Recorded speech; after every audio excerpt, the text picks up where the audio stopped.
What's up, y'all? We're so excited for you to hear our conversation today with Scott Miller. If you don't know Scott, he currently serves as a special advisor of thought leadership for the FranklinCovey Company and is the host of the world's largest weekly leadership podcast series, On Leadership with Scott Miller.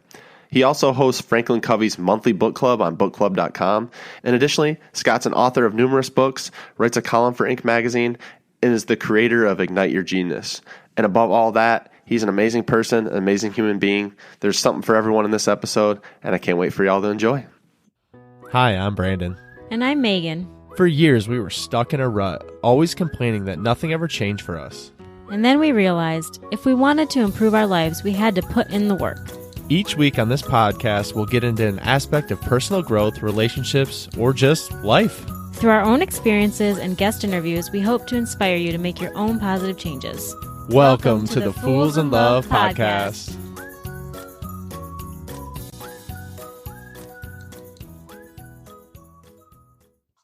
Well, Scott, congrats. Obviously, we're so pumped to have you back. Congratulations on this whole Mess to Success series, which I think last I heard, it's going to be 10 books total in the series. Yeah, the publisher signed me to a 10-year, 10-volume series in the Mess to Success brand. So Marketing Mess to Brand Success is done, and Job Mess to Career Success comes out in January, and then 7 after that. So I have to slot 8 more slots for you to come on this show and talk about the next books. I'm pumped about this. Let's put it on the calendar today, and we'll be good to go. Sounds great. So off camera, we talked a little bit about the kind of the whirlwind you've been on. I know you've had a lot of changes recently. I mean, we've had you on the show before. We've talked about some of the changes, but like for the people that haven't followed you, can you talk a little bit about this journey you've been taking the last year and a half? Because it seems like I'm just always trying to keep up with the next thing you're doing. Well, that's gracious of you. Thank you both for turning your spotlight on to me today. I appreciate your abundance, genuinely. So I spent 25 years at the FranklinCovey Company, right? The brand behind the 7 Habits of Highly Effective People. Was the chief marketing officer for 8 years.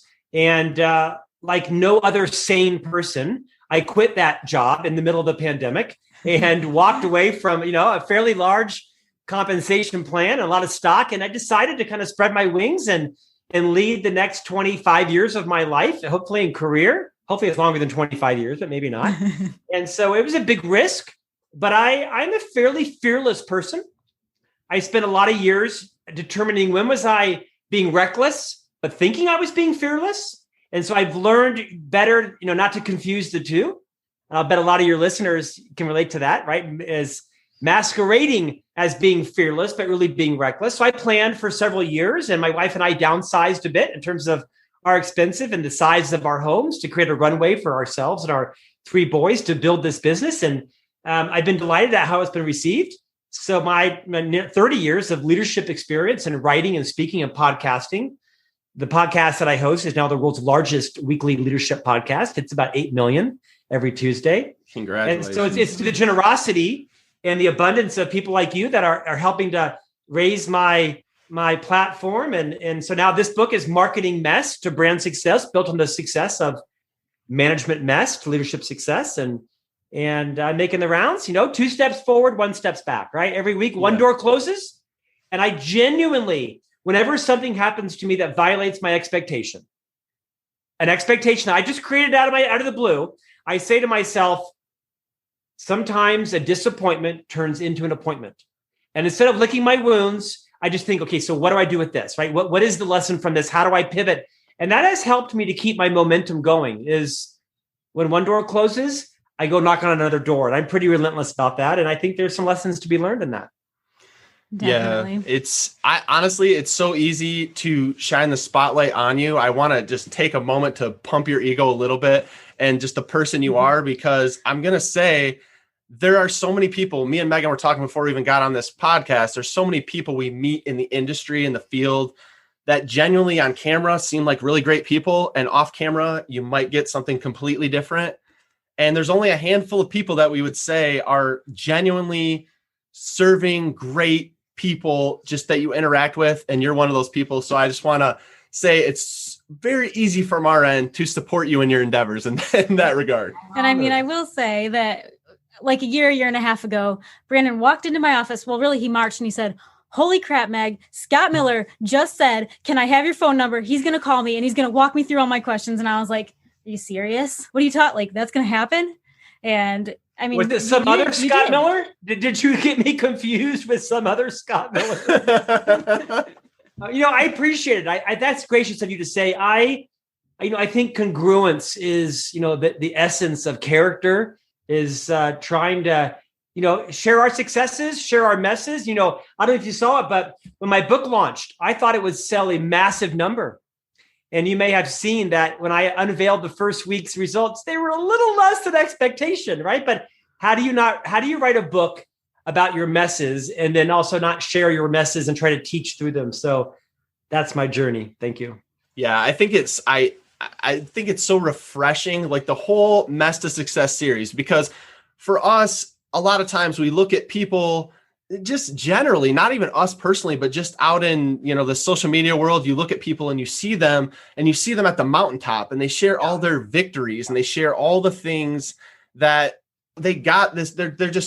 They're so great. And it's like so hard to strive to where they are. So it's so refreshing to find someone who's willing to be vulnerable and open enough to share their messes, because I think in reality, if we're more willing to share our messes and kind of the mistakes we've made and owning them and understanding we can learn from them, it's so refreshing from like the audience perspective, because we're like, okay, he's just like me. He's just like you. He can allow me to realize that like we're all human. We all have our messes, but then we can get to that place. But a lot of times when we look at other people, it's hard. And I wondered what role you feel vulnerability has in that and your ability to lean in and own those messes. Well, first of all, beautifully said, Brandon. I think vulnerability is a leadership competency. Just like reading a P&L and understanding your supply chain, vulnerability is a leadership competency. I'd even argue even exponentiated post-pandemic, because there's a lot of trauma. There's a lot of deficits in self-confidence right now. People have been set back. Women specifically in the workplace have been, arguably generationally disproportionately affected from the pandemic, right? Because of family decisions and such. So I think even so for men right now, vulnerability is a way to help validate and lift up women in our professions, our spouses, our children. So I think there's a difference between being gratuitously self-confessing, right? Where you're just confessing everything all the time. You know what? That's probably not helpful. And then there is what I'm trying to do, which is to be vulnerable when there can be a teaching moment. Meaning, I don't believe that you have my talents, my abilities, and my aptitude. I don't have your talents and your ability and aptitude. I can't do what you do, but I can learn from the mistakes that you've made and like walk around the pothole, right? Or jump over the curb. And so I've had a fairly successful career, not without mistakes, right? I mean, I have a human resource file. I mean, I've said things that I shouldn't have. I've done things I shouldn't have, nothing, overtly illegal or immoral, of course, sometimes close, but, I learned from them. And someone sat me down and said, Scott, you cannot say that. Or Scott, what were you thinking? I think I have a good track record, obviously, as an officer in a public company, but I just passionately believe that the best leaders are those, including whether you're a spouse, a parent, or a formal leader in a company, are those that sit their team down and say, let me tell you about this thing I did. And let me explain to you why I did it and where my thinking was and why you shouldn't do it, and teach through your mistakes. There's so much value in that, especially with your kids, right? I mean, I may not tell my kids everything I did in life, right? But sitting down and being vulnerable and being relatable, I think in industry, regardless of what business you're in, being able to relate to your leader is such a powerful teaching tool and also retention tool. Absolutely. So we know that obviously somebody else's messes can help shape what you do differently for your own life watching somebody else. But have you also found that when you mess up, you're also teaching yourself? Like, are you finding merit in those mistakes and those messes? Let me give you an example. Just yesterday, I was in a very high stakes meeting with a partnership that I'm becoming involved in. And I'll mention it's bookclub.com. I'm getting ready to launch in July. I'm a moderator on a new startup called bookclub.com. And they had the chief marketing officer there, the chief business officer. It was primarily women. And we kind of, I'd never met them before in person. We had a meeting here in Salt Lake City. They flew in for a meeting. The meeting is going well. And we kind of, our rapport built. I felt a little more casual, a little more comfortable. And then towards that, I shared a couple of what I thought were kind of funny stories, and they weren't received well. It actually was kind of crass of me. I meant it to be light and funny, but quite frankly, I think it was received as being sexist. Mm-hmm. And I was embarrassed. And I didn't really kind of understand how poorly it was received until I got in my car and I thought, you know what? I don't feel so good about that. These are some powerful women. And there were some not so powerful women there, right? Women of all levels of influence. And so an hour into that, me being home, I wrote them all an email. All of them, an email. I said, great meeting, thoroughly enjoyed it, Most importantly, let me apologize. I said some things that were crass and I was wrong. The only viable apology is an excuse-free apology. So I could cook up some sort of funny, witty thing to cover that up and save face, but I'm not going to. I was wrong. I was crass. I shouldn't have said it. I own it. I apologize. It won't happen again. That was my email. Right. I didn't say anything like to defend myself or try to make it feel like I didn't say. No. What I said is what I said. And can I tell you, to a T, every single one of them has emailed me back. It was a lonely 6 hours. I was checking my email. And they were all in meetings the rest of the day. But around 10 p.m. last night, the email started coming in where they just thanked me for owning it. They said, you know what? Forgiven. We get it. We like you. Thank you for the email. And that I'm not sure I would have done that 5 years ago. Mm-hmm. I'm not sure I would have probably dug in and said, you're too sensitive, or no, I just owned it. I apologized for it unequivocally. Mm-hmm. I made no excuses. I just said, I was crass. I was wrong. I was an idiot. I apologize unreservedly. Please accept my unattached apology. And you know what I can say? I think 24 and a half hours later, I think I have regained ground because of my humility, my vulnerability, and my intent. My intent was not to manipulate them. My intent was to own it and apologize. And I tell you, I had a rough 10 hours. I was worried about my brand. I thought, what an idiot I was. Why did I say that? That was like an internal thing. That was not an external thing. And if I told you what it was, you probably would say no big deal. But times are different now, right? And we need to be more careful about what we say and how people can take offense to it. I share that not to trumpet my apology, but to say, a well-intended apology where you own your mess, you own what you said. You cannot talk your way out of a problem you behaved yourself into. And that's exactly what happened yesterday. I behaved myself into a problem, and I had to behave myself out of it by offering a sincere, no one asked me to. No one said to me, my conscience knew I need to make this right. Mm-hmm. That was a long story, but I think there's some power that, Megan, in just saying, own your mess. Mm-hmm. Absolutely. Yeah, I mean, I definitely appreciate your transparency, because I think a lot of us, if we're being honest, we want to say an apology, but then we want to justify it in our own mind for why we're doing it. And like you said, it's just a blank apology if you start giving all the reasons for why it happened, rather than just being like, I was wrong, I made a mistake, I'm owning that. Yeah. There's some real power in that. And I'm sure, I mean, you're not going to go back and ask those women, but I'm sure it's very rare that someone would come back and say that and own it in a way that you did. So, I mean, kudos to you for that. And again, I know that's not why you're telling the story, but yeah, it's not why, but thank you for that. But you asked for an example. I can think of one like literally yesterday where I was a jackass. Within a matter of hours, I owned it and apologized, not just in the hopes of making it right, but letting the ladies know there were men there. I respect you. That's not who I am. I said something dumb. I own it. I apologize. And I didn't even ask, could we move on? I let them decide, could we move on? And to a T, they all said, we've moved on. And so I hope that's true. Beautiful. Beautiful.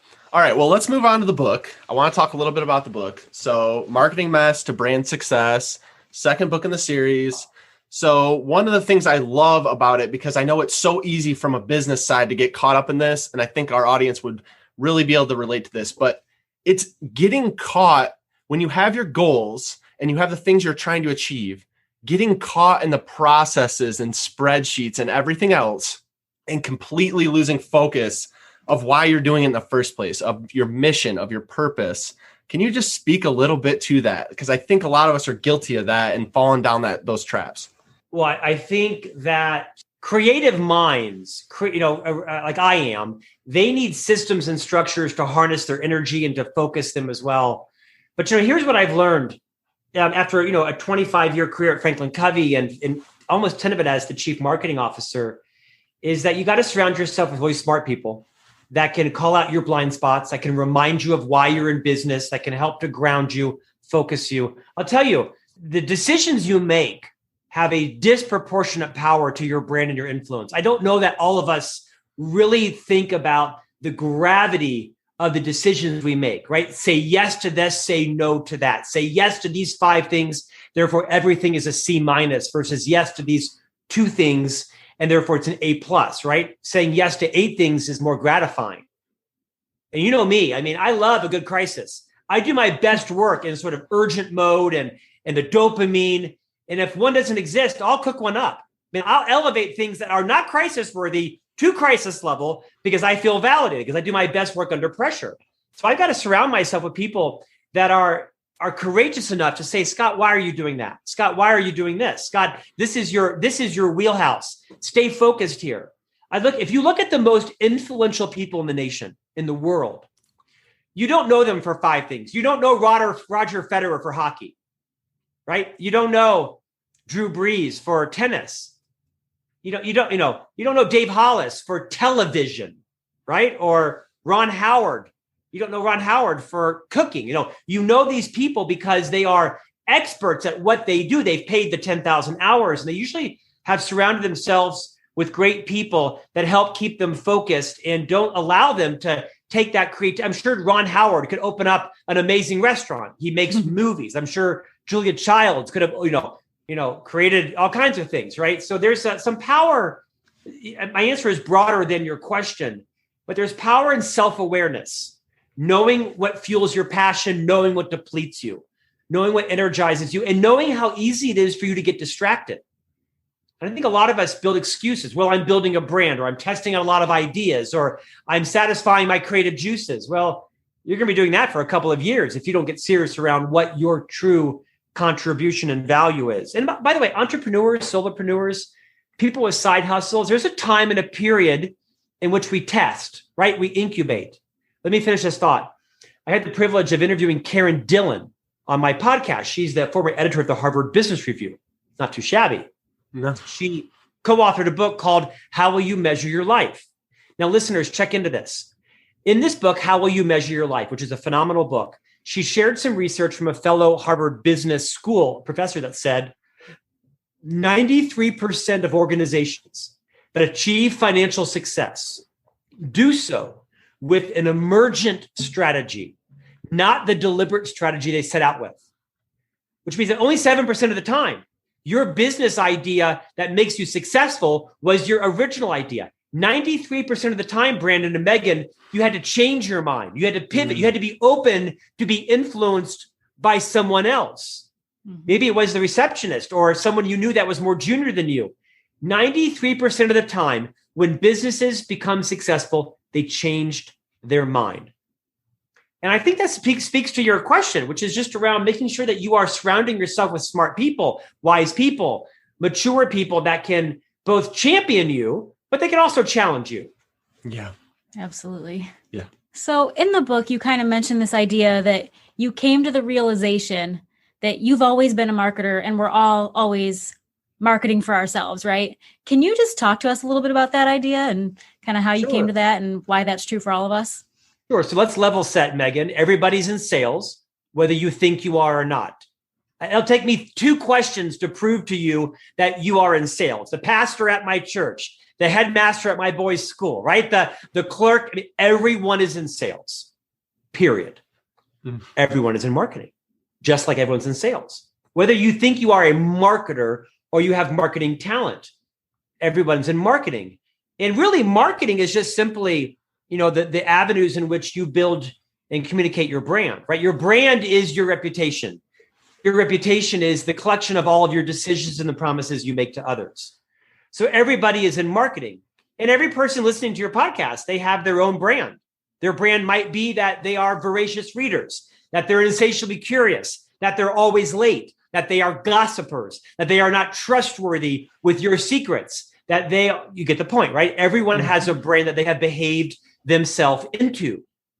If you want your brand to be that you are a trustworthy person, you have to make and keep commitments. You have to hold and keep confidences. You have to deliver on promises. So everybody is in marketing. And once you recognize that, then you recognize, wow, the totality, the gravity of the decisions I make, the words I use.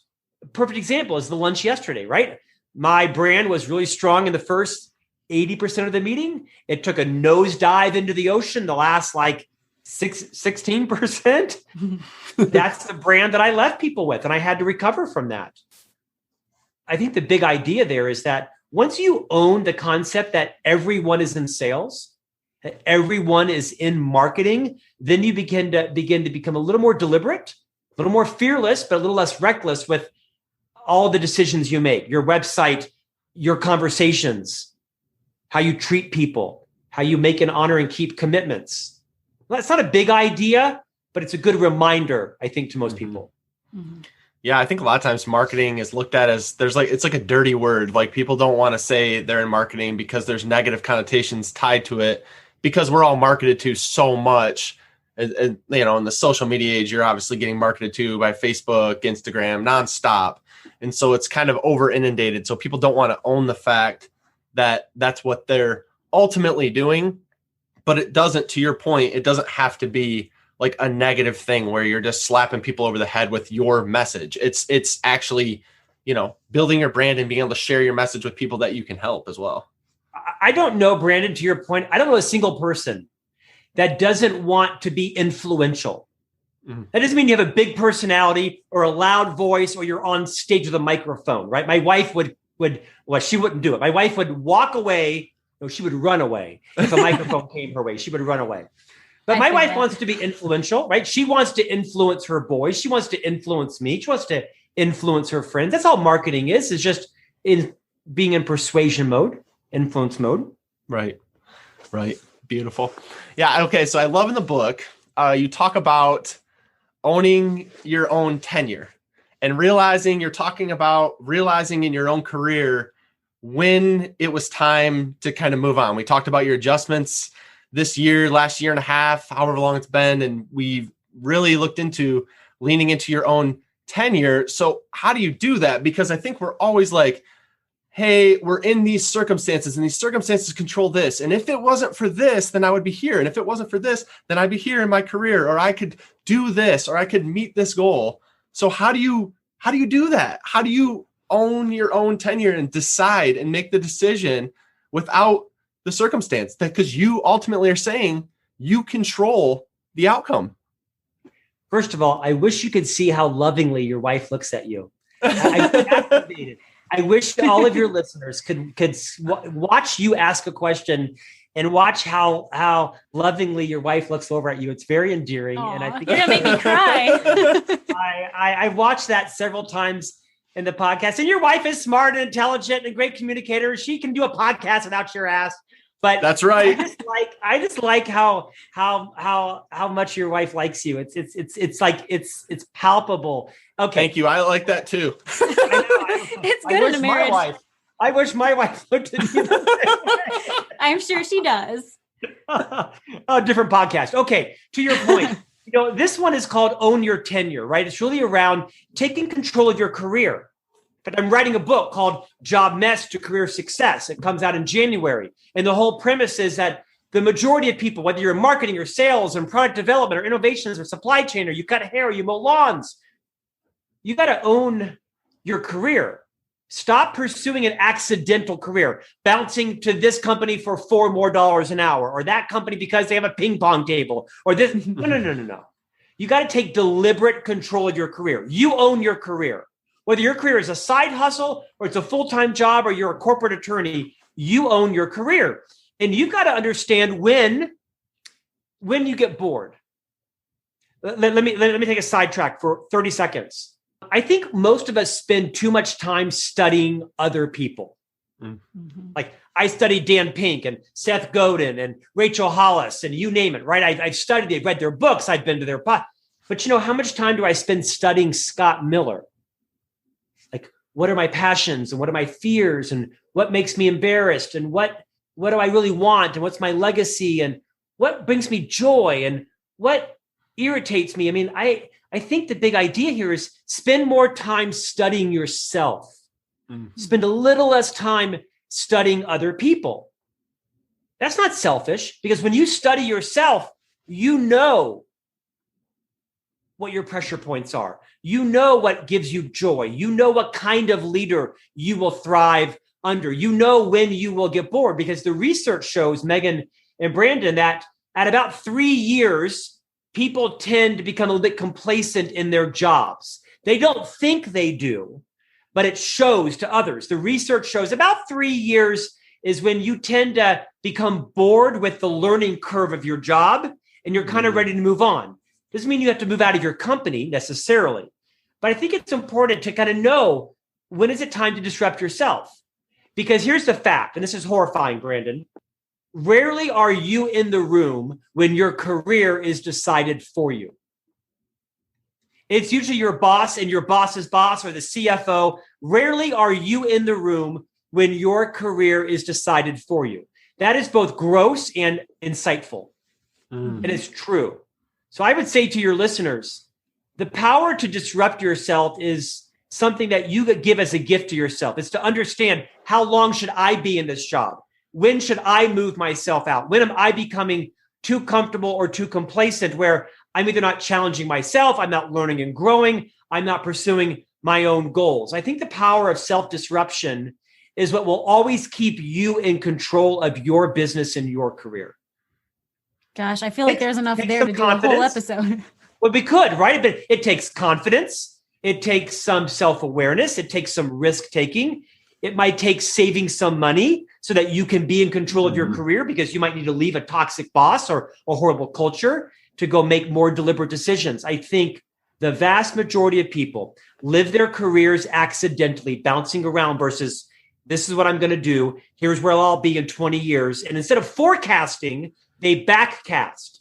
They start with the end in mind and they identify the 6 or 8 jobs they've got to have, and they have a very clear trajectory. Right. And then they're the whole time, even when they're making those decisions, they're thinking about all the obstacles that they'll inevitably face, even though they're not real or not. They'll think about all the things they're going to have to do and all the hoops they'll have to jump through to get there, not thinking about what they actually want.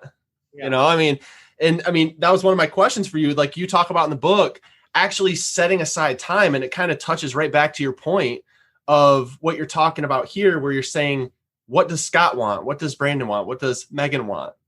You actually have to think. You have to set aside time to actually think. I love your idea, and I'm definitely going to try it, about putting it on the calendar.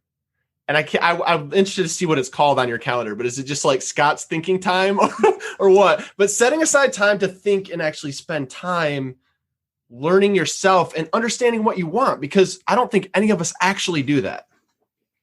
I think you are right, because I think we all are so obsessed, me included, with listening to podcasts and reading and the news information. And for many of us, just our patriotism, we feel like we have to watch the news, right? It's our moral responsibility to know what coup is happening in Africa, or, what's happening with the Biden administration, or what did Trump tweet today? There's a bit of an obsession, a subconscious obsession with filling every gap, whether it be our beats or our iPods or whatever it is. I tell you, when I pivoted, the CEO of FranklinCovey about 10 years ago said to me something fairly rudimentary. He said, thinking is a legitimate business activity. Thinking is a legitimate business activity.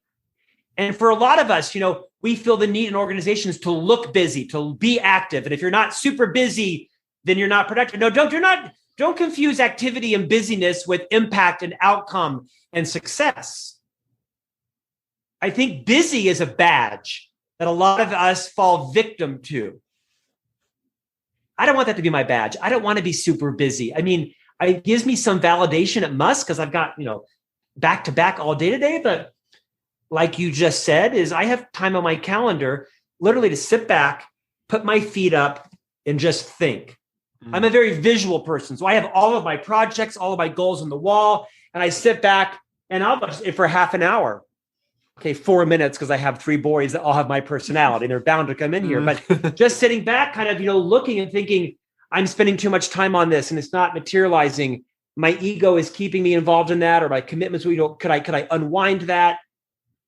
To your point, I would advise your listeners to balance your curiosity and your podcast and your news and your reading and your information intake that keeps you fresh and re-innovates and re-brands yourself with how much time disciplined thought you're able to instill in your own life combined with disciplined action.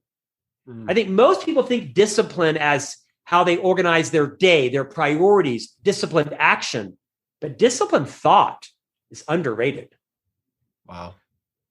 Man, there's some real power in that. I think, honestly, Scott, that's a great place to wrap it up. We had some more questions. I want to be conscious of your time, but no, I am honored to be back on your podcast. You two are absolutely joyful. I follow you on social media intentionally because you have such a positive message, and you are a great role model for my wife and my family. And I always love to see you come up in my feed.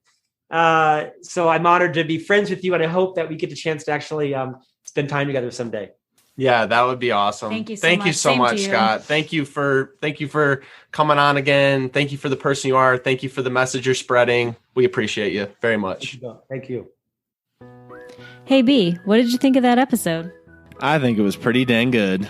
Well, what should someone do if they enjoyed these last 30 minutes? They should probably head over and leave us a review so we can reach more people. They definitely should. Guys, if you like the Fools in Love podcast, please go follow us over on Instagram at Fools in Love Podcast. We'd love to connect with you and learn more about what you'd like to hear.